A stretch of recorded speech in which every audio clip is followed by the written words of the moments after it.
At least 17 students have been confirmed dead following a fire outbreak at an Almajiri school in Kara Namoda local government area of Zamfara state. According to local reports, the fire outbreak began on Tuesday night and lasted into the early hours of Wednesday before being brought under control. It's unclear what started the fire, but some residents claim the building was raised when a bunch of local wooden sticks known as kara were torched. President Bola Tinubu is set to join other African leaders in Addis Ababa, Ethiopia for the 38th ordinary session of the Assembly of the African Union Heads of State Summit and the 46th ordinary session of the Executive Council taking place on the 15th and 16th of this month. Before the summit, the president will stop over in Paris for a quick meeting with French President Emmanuel Macron, his sixth official visit since he took office in 2023. According to his special advisor on information and strategy, Biola, President Tinubu's visit to the African Union Summit is a key part of his commitment to strengthening regional cooperation in addressing pressing African issues. The Nigerian Senate has issued a stern warning to stop government agencies threatening arrest warrants and possible removal from office if they fail to appear before the Senate Public Accounts Committee. Chairman of the committee, Aliyu Wadada, expressed frustration over the agency's repeated ignored invitations to address audit queries raised by the Auditor General. I beg your pardon. Agencies named include the Inspector General of Police, Kayode Egbetokun, Federal Inland Revenue Service, Nigerian National Petroleum Company Limited, among others. There's some good news for Nigeria's energy landscape with the sealing of a groundbreaking partnership between the International Finance Corporation and 5 renewable energy companies. The collaboration, which aims to expand mini-grid projects across the country, is expected to provide electricity to at least 400,000 people. This initiative has far-reaching implications for Nigeria's economic growth, as access to reliable and sustainable energy is critical for powering businesses, industries, and communities. The Economic and Financial Crimes Commission has arraigned 11 Chinese nationals in a Lagos court on charges of cyber fraud and identity theft. This follows a similar arraignment of 42 Chinese and Filipino nationals last week. The EFCC alleges that the foreign nationals were caught in a sting operation in Lagos. The defendants have pleaded not guilty and have been remanded in custody. The development highlights Nigeria's growing efforts to tackle cybercrime and protect its national interests. A suspect linked to the devastating attack on Ishielu, Ebonyi State, has been apprehended by the police. According to police spokesperson, the suspect was caught while attempting to flee. The Ebonyi State Commissioner of Police, Antonia Ucheanya, has deployed a tactical team to track down the perpetrators. And during a raid on their hideout, officers recovered several incriminating items, including 3 locally made guns, a police uniform, jungle boots, military camouflage. The police are urging anyone with relevant information to help in the ongoing investigations. At least 15 bodies have been recovered from the attack site, with several residents still missing. A cloud of uncertainty hangs over Bello Street in Ketu, Lagos State, as residents confront the looming threat of demolitions allegedly sanctioned by the community's traditional ruler. The ongoing destruction has already displaced some homeowners, while others remain vulnerable to theft and intrusion after their fences and security measures were torn down. News Central's Biola Festus brings us more. 3 days on, and these people are yet to know their fate following the sudden demolition of their houses. Everyone is keeping a watch over their property. The bulldozer arrived early this morning again to resume demolitions, but was greeted with protests. Those whose homes have already been demolished are now stranded and calling for help from the Lagos State government. 40 years. 40 years. What's nearly 40 years? Also, only ọkọ mi wà níbi tó sísí níbi bẹ̀ yẹn o ẹ jọ̀ọ́ ẹ ṣàánú wa o. ìtàlẹ́mí àtọmọ́ sùn pẹ̀lú oyún tí mo wà ẹ jọ̀ọ́ tó lọ́lẹ̀ ràn wá lọ́wọ́ o. We want the government to intervene to this what is happening now because this thing we haven't seen anything like such. All this place was in farm area before people came to this area. After they have made this place to be a fine place, we just see somebody who came on unknown time said that he want to occupy this land. Following News Central's wide coverage of the incident, the lawmaker representing Koshofe State Constituency 2, Femi Sahid, had come to see things for himself. When issues like this happen, from what I've seen, I've not seen Lagos State Environmental Task Force. I've not seen any demolition notices served to these people. That was the question I asked them. If government want to demolish, government will have done due processes.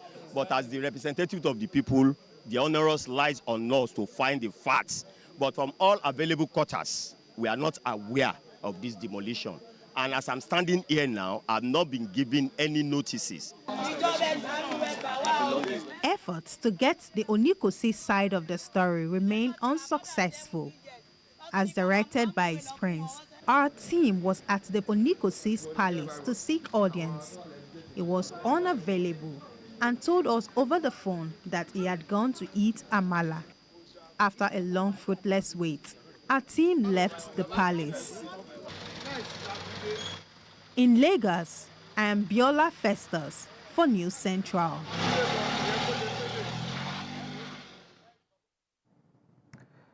The federal government has assured Nigerians of a more rewarding and prosperous future despite the current economic challenges facing the country.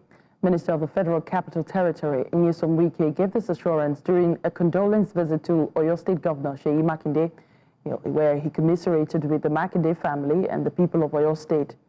Wike also emphasized the need for unity, peaceful coexistence, and collective approach to nation building.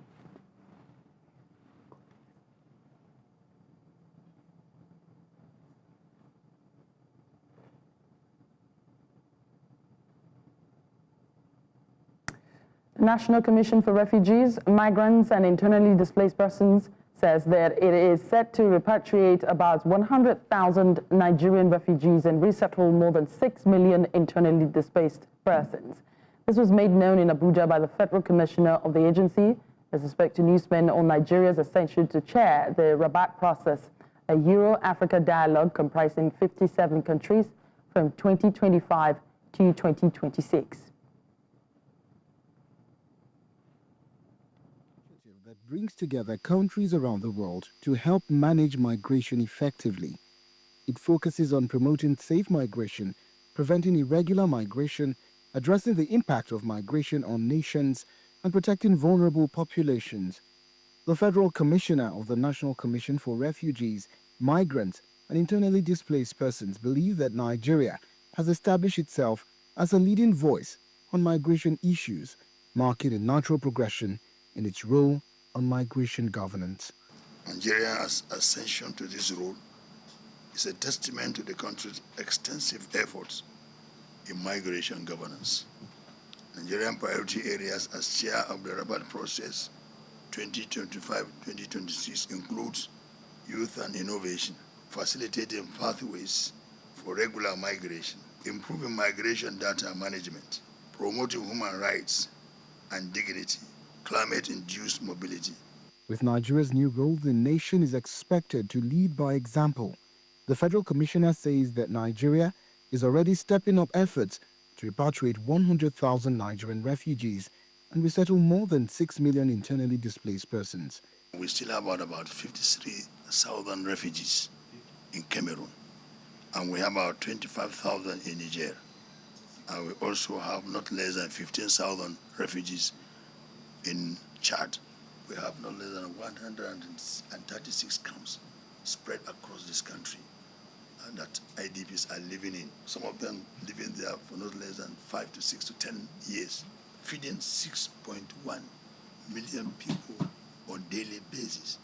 Is it realistic? Is it possible? The answer is no. So what do? Is to ensure that we exit them from the camp. And in this case, the National Commission for Refugees has begun in the construction of resettlement cities meant to accommodate those IDPs and refugees who may want to live off the camp. The Rabat process is a Euro-African dialogue on migration and development involving 57 partner countries, the EU, ECOWAS, and international organizations. As chair from 2025 to 2026, Nigeria will set the strategic direction of the process, ensuring that migration policies align with the priorities of both African and European nations.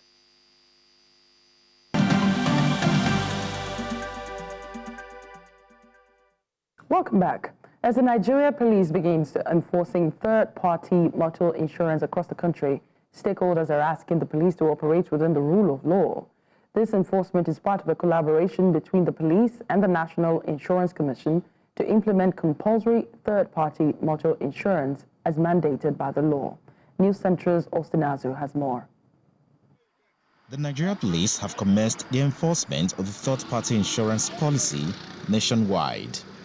Police commissioners in several states, including Delta, are leaving no stone unturned in ensuring compliance with the directive from the Inspector General of Police, Kayode Egbetoku. But how aware are motorists of this development? They are talking about third-party insurance, but I'm not aware for it. I've not heard about that before. It's now I'm just hearing the information. I think they need to show more enlightenment about it. And I believe that if they show more enlightenment about it, everybody will surely get it. Meanwhile, the Delta State Police Command, led by PPRO Bright Dafe, is on the ground at Miriam Babangida Way in Asaba, stopping vehicles and cross-checking insurance papers in line with the IGP's directive. Our advice Nigerians should go through their documents. If they find out that their third-party vehicle insurance certificate has expired, they should quickly go and renew before our men intercept them. When our men intercept them, their vehicles will be intercepted and also contravened pending when they appear before the mobile court. However, a legal expert weighs in on the legality of the police enforcement, stressing the importance of respecting jurisdictional boundaries. Other agencies that have responsibility to check vehicle particulars, like the Road Safety Commission and the VIO, should equally do their job. Police should not dabble into contractual relationship between vehicle owner and the third party. If they are checking documents, they should check if they must check documents, it should be in terms of authenticity and not in terms of whether it has expired or not, to start hounding people. Because the next thing you see now, they will start hounding people just like they did with tinted glasses. Start hounding people, locking people up and down, arresting people, and before you know, they start collecting a lot of money. On the other hand, industry experts highlight the benefits of third-party insurance, emphasizing financial protection for motorists. Basically, the third-party insurance, covers the insured against the third-party liabilities for third-party bodily injury and death. The third-party insurance covers for damage on the vehicle of the person hit on the road. If we all have it as Nigerians, the issue of fighting on the road when you hit someone will be limited. Third-party insurance protects against financial losses caused by an accident. It covers damage to other people's property or vehicles, as well as injuries to other people. In Asaba for News Central, I'm Austin Azu. The Borno State Agency for the Great Green Wall is partnering the Shehu of Borno State to promote tree planting across the state. The initiative aims to tackle desertification, deforestation, and climate change. News Central's Umaru Kirawa reports. The combined threat of deforestation and desert encroachment, which have been an issue in Nigeria's northern region, worsened in recent years due to the displacement and instability caused by insurgency in the northeast. To heal the land and secure a greener future for the people and animals, the Borno State Agency for the Great Green Wall is here at the instance of the Shehu of Borno, the traditional leader of the Kanem Borno Empire. The aim is said to strengthen ties with the traditional institution towards sensitizing and engaging the people for climate action. Mitigating climate change is everyone's responsibility. Mitigating climate change, more especially in Borno State, without the blessing of His Royal Highness, the Eminence, Shehu of Borno, will not be completed. That is why we found it worthy that we should pay him a courtesy visit to seek for his guidance, prayers, and blessing for us to win the fight against climate change and desertification in Borno State. Not only Borno State, in the whole world. The initiative, which aligns with Nigeria's national climate action goals, seeks to mitigate the effects of desertification. All these local governments, they need it. The district head, they need it. The Blamas and Lawal, they need it. They will plant it in their houses, in their park, as it will help a lot to us in so many respects. So, and I want you to not to concentrate in one place. Inshallah. The Borno State Agency for the Great Green Wall revealed that thousands of trees will be planted across local government areas most affected by desertification. We have so many strategies. One of them is massive afforestation. Two, providing substitute for fuel firewood or charcoal, what we call briquettes. And also we have to educate people. While flagging off a statewide tree planting campaign, the Shehu of Borno called on the citizenry to actively participate in tree planting efforts, urging them to plant, nurture, and protect trees to ensure a greener and more resilient Borno State. In Maiduguri for News Central, Umuri Kirawa.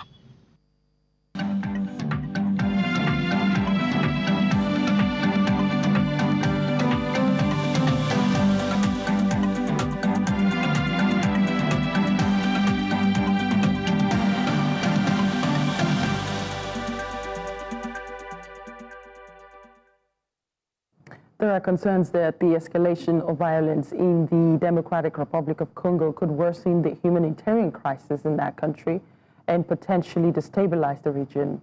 This is as the M23 rebel group and Rwandan forces on Wednesday launched a fresh assault in the eastern part of the country, capturing a key mining town in South Kivu province and pushing towards the regional capital, Bukavu. This latest offensive comes just days after the M23 seized control of the strategic city of Goma in neighboring North Kivu, despite declaring a unilateral humanitarian ceasefire set to begin on Tuesday. The M23 has shown no signs of halting its military campaign, and the group's statement claiming it had no intention of taking control of Bukavu or other localities has proven to be short-lived. United Nations agencies have raised concerns over the global consequences of deep cuts to humanitarian funding following major policy shifts by United States President Donald Trump. Trump has frozen nearly all foreign aid programs, withdrawn the U.S. from the World Health Organization, and dismantled the United States Agency for International Development, USAID. And that's a key player agency in global humanitarian funding. He has described USAID as a drain pipe of taxpayer funds. Trump accused the agency of corruption and defended the decision as necessary for fiscal reform. The move has been met with widespread criticism from humanitarian organizations and workers.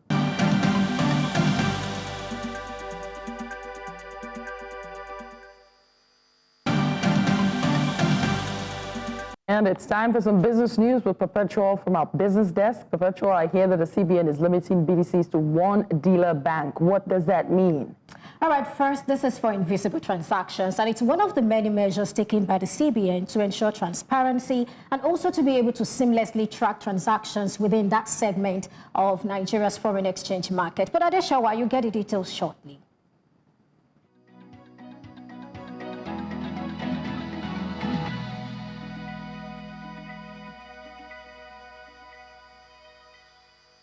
Business news in association with Money Master PSB, the easy way to master your money. The Central Bank of Nigeria has introduced new regulations allowing bureau de change operators to purchase up to $25,000 weekly from authorized dealer banks to meet retail forex needs. Transactions are capped at $5,000 each for specific purposes such as travel, tuition, and medical fees. Signed by Dr. W.J. Kanya, the directive mandates BDCs to source forex from a single dealer weekly and maintain transaction records, including bank verification numbers and endorsements in beneficiaries' international passports. These measures aim to enhance transparency, improve liquidity, and strengthen anti-money laundering efforts within Nigeria's foreign exchange market. In East Africa, Kenya's central bank cut its main interest rates to 10.75%, marking the fourth consecutive reduction to boost lending and economic growth. The cash reserve ratio was also lowered to 3.25%. The bank forecast 2025 GDP growth at 5.4%, supported by agriculture, credit recovery, and exports. Inflation is expected to stay within the target range, while the current account deficit is projected at 3.8% of GDP, slightly up from 2024's 3.7%.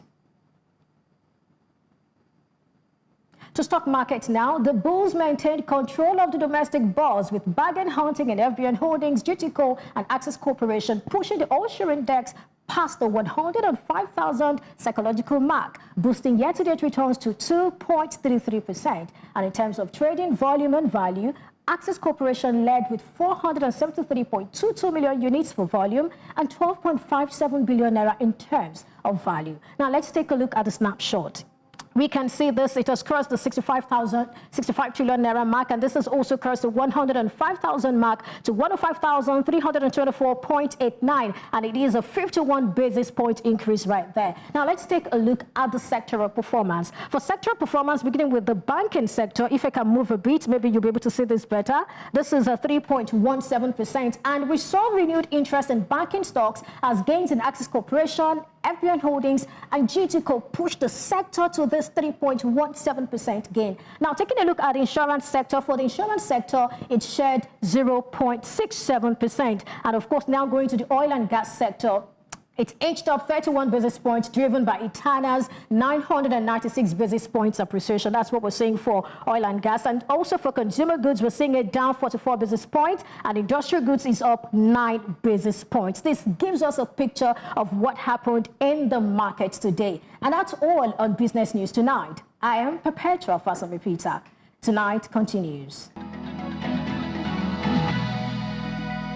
Business News in association with Money Master PSB, the easy way to master your money. And it's time for some sports news with Tunde. Tunde, I hear there's some big news coming in for former Super Eagles defender Taiwo. What's that? Well, also known as the Cannonball Kid, and also the man with the fiercest left foot shot, also known as Nigeria's Roberto Carlos back in the day. He's been honored in his former French club Olympique Marseille. All that and much more after the break.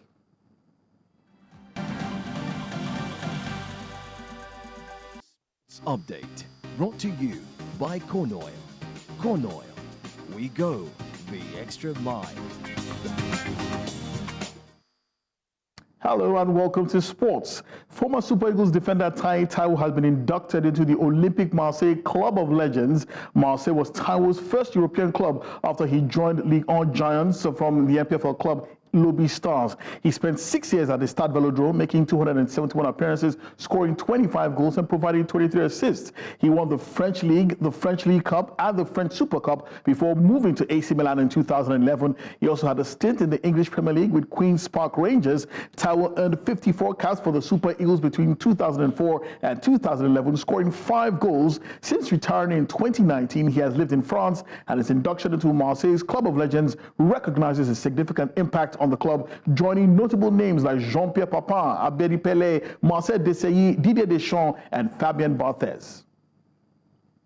To some table tennis now. Nigeria's table tennis icon Arnaud Quadri has been eliminated, sadly, from the men's singles event of the ongoing WTT Singapore Smash 2025 after falling 3-1 in the second round to Brazil's Hugo Calderano. Now, Quadri won the first game 11-8, only to lose the next three 8-11, 9-11, and 6-11. The victory gives Calderano, who advances to the third round, a 3-1 lead in their last 4 encounters. Despite the loss, Arnaud said he remains optimistic for a great year and is looking forward to competing in the WTT Champions in China next month. But for now, his focus is on defending his title at the 2025 African Cup in Tunisia later this month. To nearby Ghana now, the Ghana Football Association is yet to determine a new resumption date for the Ghana Premier League following the suspension of match week 20 fixtures. The decision to postpone the weekend's games comes after violent clashes during the match between Nsotraman and Ashanti Kotoko on Sunday, the 2nd of February, which led to a tragic fatality. Now, according to GFA Communications Director Henry Asante Toom, the association is taking time to engage with the relevant stakeholders and assess the full impact of the incident before deciding on the league's return. A final decision on the league's resumption will be made after meetings with the Inspector General of Police and other key stakeholders. Liverpool manager Arne Slot says right-back Trent Alexander-Arnold will miss the second leg of their Carabao Cup semi-final against Tottenham Hotspur on Thursday. Alexander-Arnold was substituted after 70 minutes in the 2-0 Premier League win at Bournemouth on Saturday with what appeared to be a thigh injury. Now, Liverpool, who won the League Cup last season in Jurgen Klopp's final term in charge, will be aiming to overturn a 1-0 deficit against Spurs when they host the second leg at Anfield. The Reds are top of the Premier League and have qualified for the last 16 of the UEFA Champions League, but did not make any signings during the January transfer window. And finally, UEFA have imposed sanctions on AS Roma, Eintracht Frankfurt, and FC 20 following fan disturbances during recent Europa League matches. Roma's 2-0 home victory over Frankfurt last month saw fireworks set off and clashes in the stands at half-times, but order was quickly restored. Now, Frankfurt were fined 20,000 euros for fireworks, crowd disturbances, and stadium damage, while Roma received a 30,000 euro fine and were ordered to partially close their stadium during their next UEFA home match. And FC 20, who defeated Besiktas 1-0, but also fined 35,000 euros and stadium closure due to similar crowd issues. And that's all we have on sports. It's back to Adeshewa.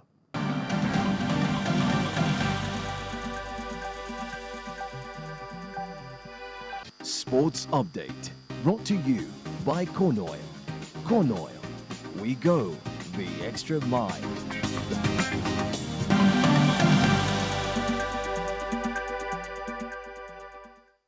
Welcome back. Renowned Nigerian author and activist Chimamanda Ngozi Adichie is set to join a star-studded list of hosts for the prestigious Met Gala 2025.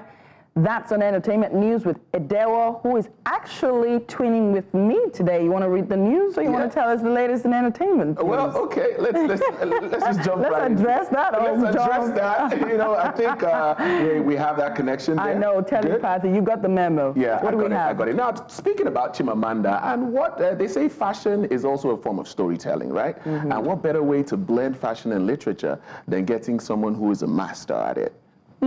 But definitely, I'll give you all the updates shortly.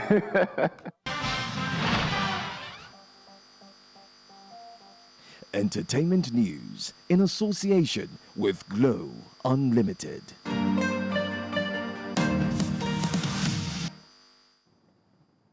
All right, now let's get right into it. As Chimamanda Ngozi Adichie has been named a 2025 Met Gala host committee member, recognizing her impact on literature, culture, and identity. Now, this year's event, themed Tailored for You, will celebrate Black menswear's evolution alongside the exhibition Superfine Tailoring Black Style, which explores Black dandyism and fashion's role in shaping identity. Now, Adichie's inclusion marks a significant moment at the intersection of fashion and literature, and her Wear Nigeria initiative and collaborations with luxury fashion houses further cements her role in fashion as a form of storytelling. And now the 2025 Met Gala Committee includes, luminaries across entertainment, sports, and fashion. And the event takes place on May 5th with the exhibition as well. So yes, Adeshewa. To the tune, Perfect. if you ask Perfect. me. If you look at it, you know? She totally embodies it. Love it. Because she's also known for her style, because she's very stylish. She's very stylish. And so we're hoping that her being on this will give us a bit of, how they say it on the street, a bit of mouth to put there. We already have mouth. If there's something Nigerians have, it's mouth. It's mouth. What more do we have? Well, let's talk about Elton John. Now, Elton John and Brandy Kalile have announced their collaborative album, Who Believes in Angels, set for release on April 4th via Interscope Records. Now, the 10-track album was created in just 20 days. Now, pushing both artists out of their comfort zones. Now, Elton John describes this project as a fresh start in his career, while Kalile calls it a challenging yet inspiring experience. Now, the title track was released alongside a short film documenting the album's creation, making it the first time Elton John had allowed cameras into his studio sessions. Now, the good part of this is the fans who pre-order the album will get exclusive access to tickets. For tickets, there's an evening with Elton John and Kalile at the London's Palladium on March 26th. So if you get the album, you get to hang out as well. Well, that's basically it on entertainment today. That sounds brilliant. Remember, you can watch News Central live on DSTV channel 422, Star Times channel 274, AVO TV, and YouTube. And guess what? We're coming soon to another platform you're going to love. Many thanks for watching.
3 days on, and these people are yet to know their fate following the sudden demolition of their houses.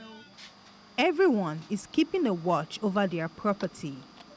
The bulldozer arrived early this morning again to resume demolitions, but was greeted with protests. Those whose homes have already been demolished are now stranded and calling for help from the Lagos State government. 40 years. 40 years. Ó ti lé ní 40 years ó sanwó lẹ̀. Ó níwèé lẹ̀. Ìta lèmi àtọmọ mi sùn ọmọ òkú ọ̀hún. Ọkọ mi wà níbi tó sísí níbi ibẹ̀ yẹn o. Ẹ jọ̀ọ́ ẹ ṣàánú wa o. Ìta lèmi àtọmọ sùn pẹ̀lú oyún tí mo wà. Ẹ jọ̀ọ́ tó lọ́lẹ̀ ràn wá lọ́wọ́ o. We want the government to intervene to this what is happening now, because this thing we haven't seen anything like such. All this place was in farm area before people came to this area. After they have made this place to be a fine place, we just see somebody who came on a unknown time, said that he want to occupy this land. Following News Central's wide coverage of the incident, the lawmaker representing Koshofe State Constituency 2, Femi Sahid, had come to see things for himself. When issues like this happen, from what I've seen, I've not seen Lagos State Environmental Task Force. I've not seen any demolition notices served to these people. That was the question I asked them. If government want to demolish, government will have done due processes. But as the representative of the people, the onerous lies on us to find the facts. But from all available quarters, we are not aware of this demolition. And as I'm standing here now, I've not been given any notices.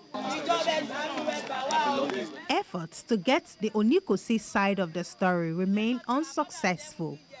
As directed by his prince, our team was at the Onikosi's palace to seek audience. He was unavailable and told us over the phone that he had gone to eat amala. After a long fruitless wait, our team left the palace. In Lagos, I am Biola Festus for News Central.